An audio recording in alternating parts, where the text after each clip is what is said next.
amigos da Messe de Amor. É muito bom estar com vocês novamente para propor algumas reflexões em mais um sábado, graças a Deus, quase completando aí o final de 2021.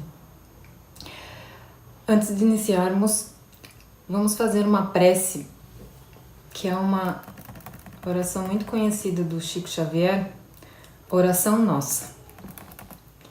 Senhor, ensina-nos a orar sem esquecer o trabalho, a dar sem olhar a quem, a servir sem perguntar até quando, a sofrer sem magoar, seja quem for, a progredir sem perder a simplicidade, a semear o bem sem pensar nos resultados, a desculpar sem condições, a marchar para frente sem contar os obstáculos, a ver sem malícia, a escutar sem corromper os assuntos, a falar sem ferir, a compreender o próximo sem exigir entendimento, a respeitar os semelhantes sem reclamar consideração, a dar o melhor de nós além da execução do próprio dever, sem cobrar taxas de reconhecimento. Senhor, fortalece em nós a paciência para com as dificuldades dos outros, assim como precisamos da paciência dos outros para com as nossas próprias dificuldades. Ajuda-nos para que a ninguém façamos aquilo que não desejamos para nós. Auxilia-nos, sobretudo, a reconhecer que a nossa felicidade mais alta será invariavelmente aquela de cumprir os desígnios onde e como queiras, hoje, agora e sempre. Que assim seja. Eu escolhi essa prece inicial porque tem relação com o assunto que eu me propus a trazer para a gente conversar hoje, que seria preconceitos à luz do Espiritismo. Primeiramente, o que seria um preconceito? Então, se a gente pegar a etimologia da palavra, pré-conceito, ou seja, é uma pré-concepção de algo que a gente não conhece, é um julgamento. E para a gente falar desse tema, é muito importante a gente, com autoconhecimento, com autocompaixão, mas com autocrítica, reconhecer que todos somos preconceituosos. Eu, todos vocês que estão me ouvindo agora, todas as pessoas que vivem no planeta Terra, somos preconceituosos. Temos as nossas preconcepções formadas. Temos aqueles que são parecidos conosco e que nos adaptamos melhores. Sentimos muita dificuldade de conviver com a diferença. Uma simples impaciência em relação a uma determinada pessoa com alguma característica diferente é um preconceito, né? Então, isso é muito normal. E reconhecer isso é o primeiro passo para o nosso melhoramento. Então, na verdade, é isso que eu vou propor para nós hoje, uma reflexão à luz do Livro dos Espíritos sobre esse tema. Se nós somos preconceituosos e temos dificuldades de aceitar e conviver com o diferente, quais seriam os preconceitos que são mais comuns na nossa sociedade?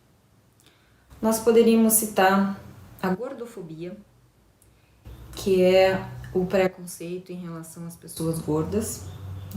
É muito importante, observem, eu sou advogada e, em virtude disso, a gente tem como um dever de ofício prestar muita atenção nos termos que nós utilizamos. Então, essa é uma das propostas que eu faço para vocês, é que a etimologia está mudando, justamente para nos buscando esse aprimoramento da sociedade e das pessoas. Então, hoje, a gente sempre fala a pessoa com alguma coisa, com a característica em seguida. Por exemplo, pessoa com deficiência, a pessoa gorda, a pessoa com nanismo. Por quê? Porque antes a gente falava não, deficiente, o gordo, Então, vejam que a característica era como se ela conceituasse a essência da pessoa. Então, o objetivo da mudança da terminologia é justamente para colocar a pessoa no primeiro plano. Então, a pessoa com nanismo. A pessoa não se resume ao anão. Então, o destaque fica sempre para a pessoa. Pode ser que daqui a algum tempo a gente mude, porque a gente encontre outra palavra melhor. Mas o objetivo não é ser somente politicamente correto. Mas tem essa justificativa, observem, eu estou colocando a pessoa em primeiro lugar. No meu olhar, eu vejo isso como muito plausível e oportuna essa revolução que nós estamos vivendo. É um tema da moda, como vocês observam, principalmente em redes sociais, isso é o que muito se discute e onde muito se dá confusão entre o que é liberdade de expressão e o limite dessa liberdade de expressão, que são os direitos dos outros. Então, se a gente for um pouquinho para esse lado do direito, só para explicar a questão da liberdade de expressão, não existe um direito absoluto hoje no nosso sistema. Todos os direitos são relativos, discutíveis, questionáveis. Por quê? Porque ao mesmo tempo que nós temos um direito, automaticamente e de forma conexa nós temos um dever. Então, eu tenho o meu direito à liberdade de expressão até o ponto em que eu estou invadindo a esfera de liberdade ou de um outro direito de uma outra pessoa. Então, quando eu falo alguma coisa de alguma pessoa que eu não gosto, da roupa dela, do cabelo dela, da forma como ela age, observem que eu estou atacando aquela pessoa. O que ela entende, a sua identidade. Então, com o tempo, a gente vai aprendendo a ter outros tipos de conversa, a não fazer mais piada, sempre atacando os outros. A gente observa, e esses dias eu estava assistindo o canal Viva, o Sai de Baixo, e no final eles colocam uma observação, que o programa era feito de acordo com os costumes da época. Então, não sei se vocês lembram ou assistiam, que tinha o Miguel Falabella, que era o Caco Antibes, que ele sempre falava de pobre, isso é coisa de pobre, e a gente achava a maior graça daquilo. Hoje, quando a gente para olhar esses programas, os Trapalhões, que nos remete a boas memórias, mas se a gente for olhar o programa novamente, a gente vai ficar escandalizado, porque é um show de horror de preconceitos. E que hoje a gente não consegue admitir mais. E que bom, é sinal que nós estamos melhorando e evoluindo nesse sentido. Então, nesse momento, a gente está enfrentando essa dificuldade de saber o que pode, o que não pode, até em decorrência da lei, porque agora nós temos... Agora não é nada recente, na verdade. A gente está falando da Constituição Federal e de uma lei de preconceito que é de 89. Então, o racismo e a injúria real, a injúria racial, que são crimes em razão de raça, aqui raça no sentido muito aberto, em razão a negros, em razão a grupos étnicos, a asiáticos, por exemplo, a categorias como LGBTQIA+, fobia, que é considerado um crime de preconceito também, a questão da gordofobia, a questão do capacitismo, que é um preconceito em relação às pessoas com deficiência.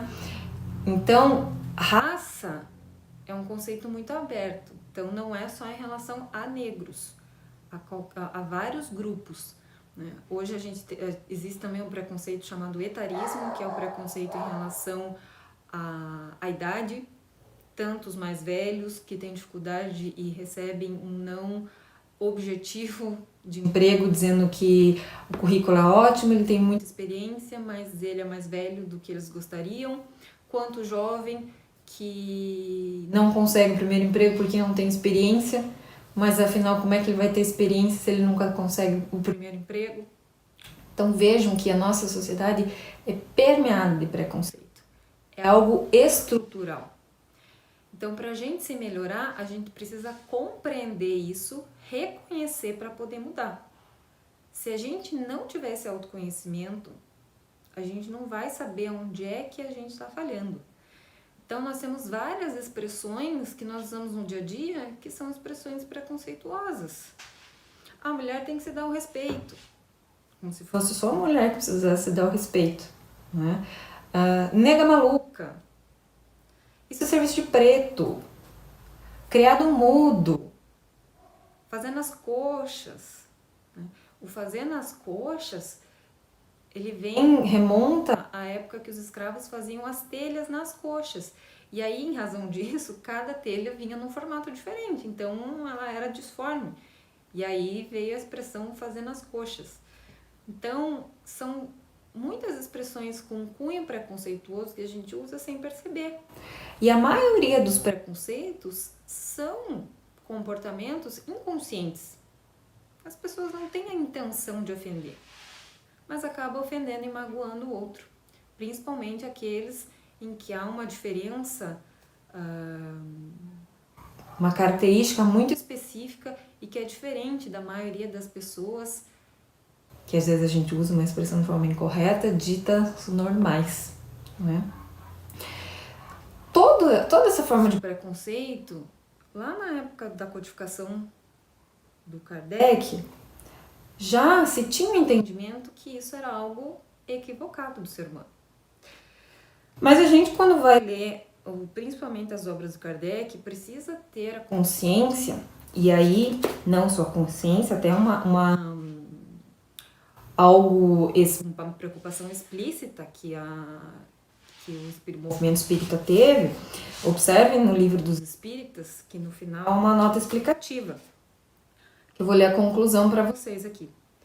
Feitas essas considerações, é lícito concluir que na doutrina espírita vigora o mais absoluto respeito à diversidade humana, cabendo ao espírita o dever de cooperar para o progresso da humanidade, exercendo a caridade no seu sentido mais abrangente, benevolência para com todos, indulgência para as imperfeições dos outros e perdão das ofensas, tal como entendia Jesus, nosso guia e modelo, sem preconceitos de nenhuma espécie, de cor, etnia, sexo, crença, condição econômica, social ou moral. Isso porque, dado o momento histórico que se vivia, muitas expressões que eram usadas hoje são vistas como preconceituosas, mas que na época não se tinha noção, né? Fazia parte do cotidiano. Então tem por exemplo, uma expressão que Kardec usa, os selvagens africanos, como se eles fossem uma civilização inferior à civilização europeia, né? Então, essa observação, essa nota explicativa tem o objetivo de demonstrar que há uma questão histórica ali. Não dá, se a gente pegar a pandemia, por exemplo, as informações do conhecimento que a gente tem hoje, se Deus quiser, no final da pandemia, são absolutamente diferentes da que a gente tinha no início. No início, nós não colocávamos o nariz para fora de casa porque achava que no ar o vírus ficava de uma forma ainda extremamente contagiante. E hoje a gente sabe que não é assim, que nas superfícies também o contágio não é tão fácil como a gente imaginava.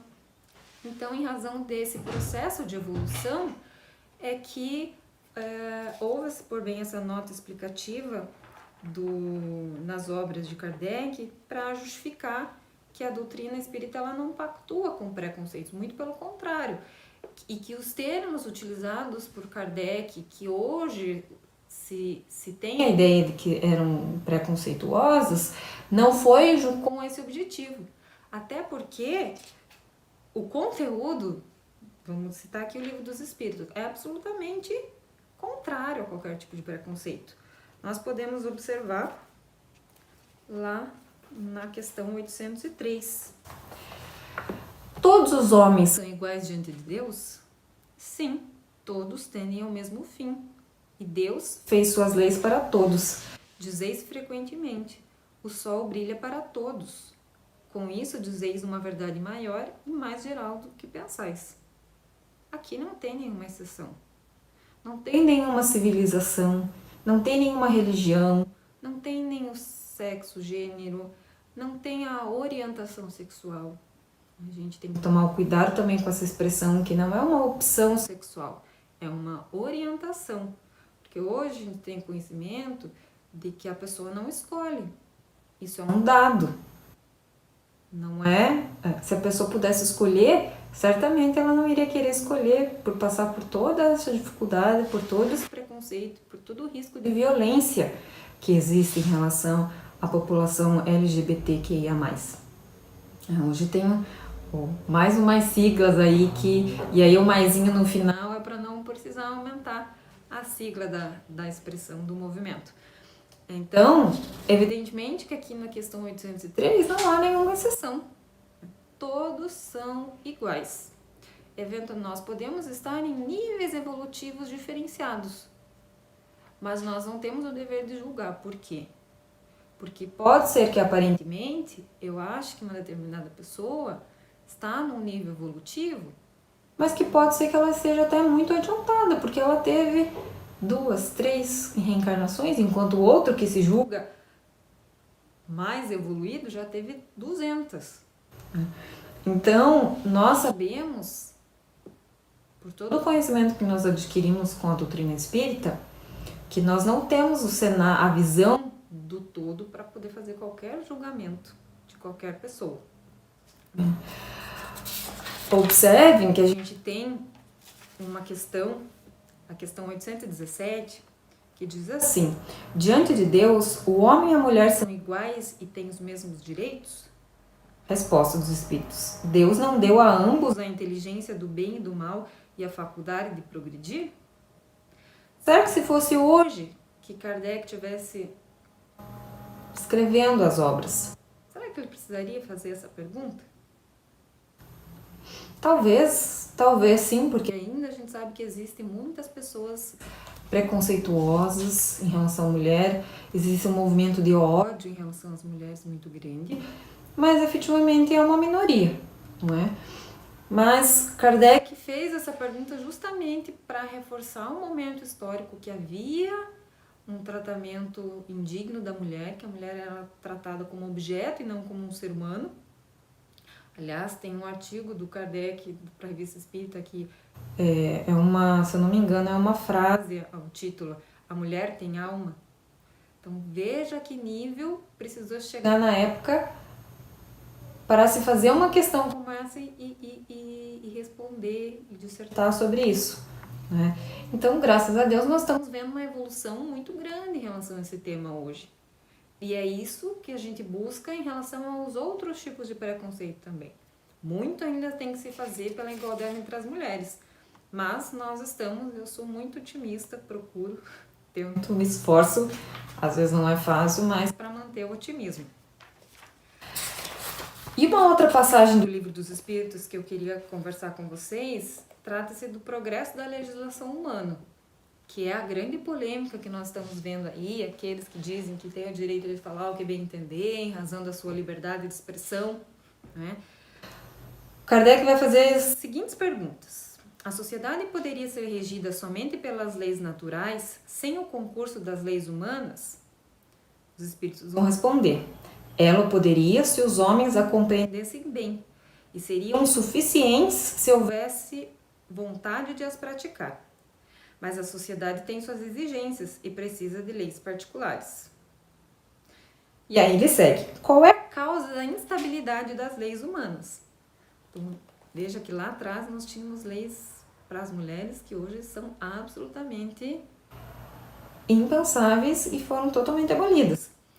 Nos tempos da barbárie, são os mais fortes que fazem as leis e as fazem para eles. Foi preciso modificá-las à medida que os homens compreenderam melhor a justiça. Compreenderam melhor, mas isso não significa que nós compreendemos absolutamente o que é a justiça. E é por isso que as leis mudam constantemente. Nós não sabemos o que é a justiça, de verdade. É dar a cada um o que é seu, segundo o seu mérito? Segundo oportunidades? Será que todos têm condições iguais, as mesmas oportunidades, partem no mesmo ponto de partida para conseguir por seus próprios méritos? Será que o jogador de futebol que ganha milhões se esforça mais do que o pedreiro na sua atividade? Ou porque é uma conjuntura social que as pessoas valorizam mais o futebol do que a profissão do pedreiro, economicamente? Então a gente não consegue definir ainda no direito o que é justiça. Então nós estamos sempre nessa eterna busca. E aí por isso que as leis vão se modificando, sempre tentando alcançar da forma possível a justiça. E por fim, a questão 796 que eu queria trazer para vocês diz o seguinte: a severidade das leis penais não é uma necessidade no estado atual da sociedade? Uma sociedade depravada tem certamente necessidade de leis mais severas. Infelizmente, essas leis se interessam mais em punir o mal, quando já feito, do que secar a fonte do mal. Não há senão a educação para reformar os homens. Então, eles não terão mais necessidade de leis tão rigorosas. O que a gente observa com relação a essa questão atualmente, quando uma pessoa tem uma conduta preconceituosa, a gente pode citar um exemplo que saiu muito na mídia recentemente, que foi o do Maurício Souza, o jogador de vôlei. Ao invés das pessoas tentarem mudar pela educação a mentalidade, elas acabam utilizando o mesmo discurso de ódio para atacar alguém para contra-atacar alguém que cometeu um ataque em relação a um determinado grupo social. Então, a primeira coisa que pensam é prender a pessoa por causa do crime. Infelizmente, ainda nós precisamos do direito penal, que é o que a gente chama de última razão, a última forma de controle social. Se as outras, esse seria o objetivo, se as outras não derem certo, essa é a última razão, é a última medida a ser tomada. Mas na maioria das vezes, o que a gente faz? É a primeira. Então, ao invés da gente não abafar o tema, discutir evidentemente, debater que talvez ele não tenha se expressado de forma adequada, que ele não tem direito de falar o que bem entender no momento em que ele está atacando outras pessoas. Mas não adianta retribuir com o mesmo discurso de ódio. Não vai causar efeito nenhum. Né? Nós precisamos respeitar as pessoas, mesmo que a gente não esteja de acordo com o que elas fazem. Respeitar não significa não poder discordar.